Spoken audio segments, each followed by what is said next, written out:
සුබ දවසක් කියලා ප්‍රාර්ථනා කරන ඔයාලා සියලු දෙනාටම ඉතින් ඔයාලා ගෙදරට වෙලා ඉන්න ගමන් රැකියාවක් වශයෙන් හෝ අමතර රැකියාවක් වශයෙන් කරන්න පුළුවන් අයිඩියාස් රාශියක් ගැන තමයි මේ වීඩියෝ එක. ඉතින් මේ වීඩියෝ එක ඉවර වෙනකම්ම රැඳිලා ඉන්න කියලා මම ආරාධනා කරනවා ඔයාලට.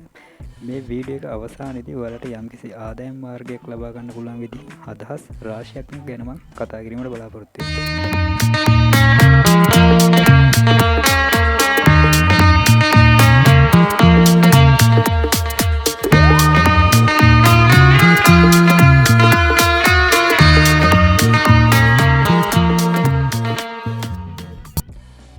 ඉතින් පළවෙනි දවසේ තමයි බිම්මල් ව්‍යාපාරයක් ආරම්භ කිරීම. ඉතින් අද කාලේ වෙළඳ පොලේ බිම්මල් පැකට්ටුවක් රුපියල් 100ත් 200ත් අතර වගේ ගාණක විකිනෙනවා. ඉතින් ඒකෙන් හොඳ ප්‍රභේද, ඒ කියන්නේ සුපර් මාකට් වල විකුණන තියෙන ඒවා රුපියල් 200ත් 500ත් අතර වගේ මිලකට විකිනෙනවා. ඉතින් ඔයාලට YouTube එක බලුවොත් ඕන තරම් වීඩියෝ තියෙනවා ව්‍යාපාරයක් ආරම්භ කරන්න දැනුම ගන්න පුළුවන් ඒවා. ඉතින් එහෙම වීඩියෝ එකක් බලලා ඔයාගෙම කියලා ව්‍යාපාරයක් ආරම්භ කරන්න ඔයාලට පුළුවන්. ඉතින් මුලින්ම රුපියල් 150 බැගින් පැකට් 20ක් දවසට වෙළඳ පොලට දැම්මත් ඔයාලට දවසට රුපියල් 3000ක් වගේ පැයීමකට යන්න පුළුවන්. ඉතින් දෙවෙනි දවසේ තමයි මල් පැල ව්‍යාපාරයක් ආරම්භ කිරීම. ඉතින් ඔයාලට මල් පැල වෙළඳසැලකට ගිහින් බැලුවොත් ඕන තරම් දැක ගන්න පුළුවන් මල් පැල වලින් එම ව්‍යාපාරිකයන් කොපමණ ආදායමක් ලබනවද කියලා. ඉතින් ඔයා මුලින්ම මල් පෝච්චි 20කින් හරි කමන්නේ සුළුවෙන් ව්‍යාපාරයක් විදිහට ආරම්භ කළොත් ඔයාලට කාලෙත් එක්ක එම ව්‍යාපාරය දවසින් දවස දියුණු කරගෙන යන්න පුළුවන්.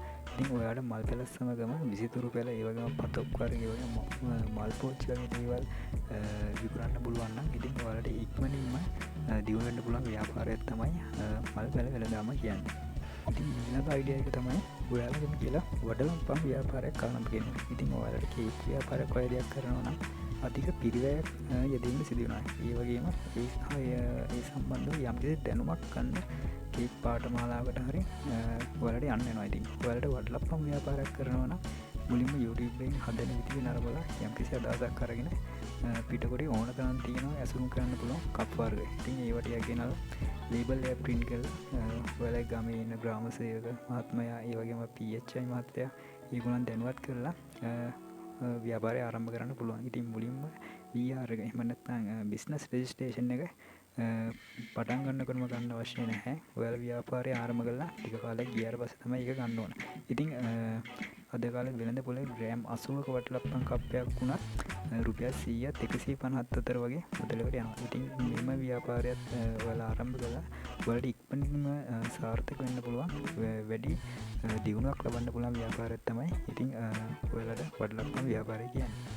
ඉතින් ඊළඟ අයිඩියා එක තමයි පැල වර්ග වගා කිරීම. ඉතින් පැල වර්ග වගා කරනකොට ඔයා ඉතින් නයිබිරිස් වගේ එහෙම නැත්නම් එළවලු පැල වර්ග වගා කරන්න වඩා හැකියාව තියෙනවා නම් ඔයාලට වගා කරලා අස්වැන්න විකුණලා ගන්න ලාභයට වැඩිය ලාභයක් ඔයාලට පැල වර්ග විකුණලා ගන්න පුළුවන්. මොකද අස්වැන්න ගන්නකොට ඔයාලට පොහොර වර්ග වලට එහෙම නැත්නම් කෘමිනාශක වලට සමහර විට නයිබිරිස් වගේ දේවල් වගා කරනකොට ඒවා හරිතාකාරවල වගා කරන්න ඕනේ. එතකොට ලොකු පිරිවැයක් යනවා. ඉතින් ඔයාලට එහෙම නැතුව පැල වර්ග විකුණලා ඔයාට ඊට වැඩි ලොකු ආදායමකට යන්න පුළුවන්. ඉතින් ඔයාට වගා කිරීම සම්බන්ධ ඕන තරම් දැනුම ගන්න පුළුවන් සෝෂල් මීඩියා පේජස් තියෙනවා. එහෙම නැත්නම් YouTube එක ඔයාලට පාවිච්චි කරන්න පුළුවන්. ඉතින් එහෙම ලොකු ආදායමක් ගන්න පුළුවන් ආදායම මාර්ගයක් තමයි ඉතින් පැල වර්ග වගා කරලා විකුණන. ඊළඟ එක තමයි රෙසින් ආර්ට් කිරීම. ඔයාලා දන්නවා අද කාලේ රෙසින් ආර්ට් වලින් සාදුව කීඩයක් ගයක් වුණත් වෙළඳ පොලේ කොපමණ ගානකට විකුණනවාද කියලා. ඉතින් ඔයාලට මේ ගැන ඔයා ගොඩක් උනන්දු වෙලා හොයලා බලුවොත් මේකත් ව්‍යාපාරයක් විදිහට ආරම්භ කළොත් ඔයාලට අසීමිත ආදායමක් ගන්න පුළුවන් ආදායම් මාර්ගයක් තමයි මේ රෙසින් ආර්ට් කරන එක. ඉතින් රෙසින් ආර්ට් වර්ග හා ඒවට අවශ්‍ය උපකරණ ටික අරගෙන ඔයාගේම කලාත්මක හැකියාවත් උපයෝග කරගෙන පොඩියට ඔයාගේම කියලා ව්‍යාපාරයක් ආරම්භ කරන්න ඔයාලට ඉක්මනින් දියුණු වෙන්න පුළුවන් ව්‍යාපාරයක් තමයි මේක.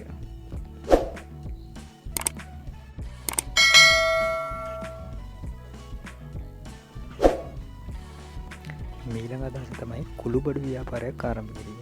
ඉතින් ඔයාලා දන්නවා අද කාලේ කඩේකට ගිහින් කුළුබඩු ගන්න ගියාම ඒ වගේ මිල ගණන් සහ ඒවයි ප්‍රමිතිය. ඉතින් ඔයාගෙම කියලා පොඩියට කුළුබඩු ව්‍යාපාරයක් ආරම්භ කරන්න ඔයාලට ලොකු පිරිවැයක් යන්නේ නැහැ. ඔයාලට මුලින්ම ඔයාගේ ගුණාත්මක බව රැක ගන්න අවශ්‍ය කුළුබඩු ටික ගෙනල්ලා අවශ්‍ය නම් ගෙදර තියෙන බ්ලෙන්ඩර් එක උපයෝග කරගෙන උනත් ඔයාලට ඔයාගෙම කියලා ව්‍යාපාරයක් ආරම්භ කරන්න පුළුවන්. අද කාලේ ගොඩක්ම ගුණාත්මක බව තමයි ප්‍රොඩක්ට් වල බලපාන්නේ.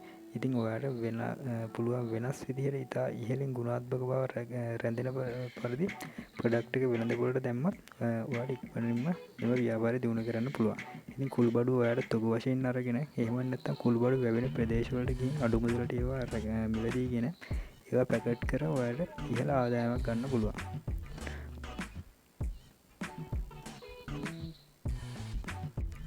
ඉතින් මීළඟ එක තමයි චිලි බේස් හෝ උම්මලකට සම්බෝල් වගේ ව්‍යාපාරයක් ආරම්භ කරනවා. ඉතින් ඔයාට හොඳට උයන්න පිහින්න පුළුවන් ගෘහණියක් නම් එහෙම නැත්නම් ඔයා ගෙදර ඉන්න කාන්තාවක් නම් ඔයාට පුළුවන් මේ ව්‍යාපාරය ආරම්භ කරන්න. ඉතින් මෙම ව්‍යාපාරයට ලොකු පිරිවැයක් යෙදීමට අවශ්‍ය වෙන්නේ නැහැ. අවශ්‍ය වෙන්නේ ගුණාත්මක බව සහ සෞඛ්‍ය ආරක්ෂිත බව. ඉතින් මෙයත් හරි විදිහට කරොත් ලොකු ආදායමක් උපයන්න පුළුවන් හොඳ ආදායම් මාර්ගයක්.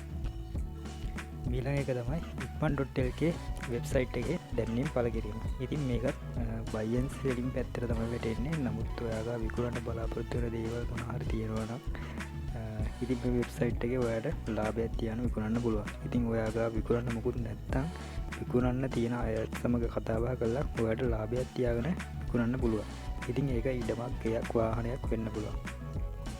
ඉතින් මීළඟ එක නම් ගොඩක් දෙනෙක් දන්න රැකියාව. ඒ තමයි හයර් දුවන එක. ඉතින් PickMe, Uber, Kangaroo Cabs, Helago වගේ ආයතන වල හයර් දුවලා වලට ආදායමක් ලබන්න පුළුවන්. ඉතින් මේකට ඔයා ගාව බයික් එකක් හරි ට්‍රීවිල් එකක් හරි තියෙනවා නම් එහෙම නැත්නම් යම්කිසි වාහනයක් තියෙනවා නම් ඔයාට මේ ආයතන වල හයර් දුවලා ආදායමක් ලබන්න පුළුවන්.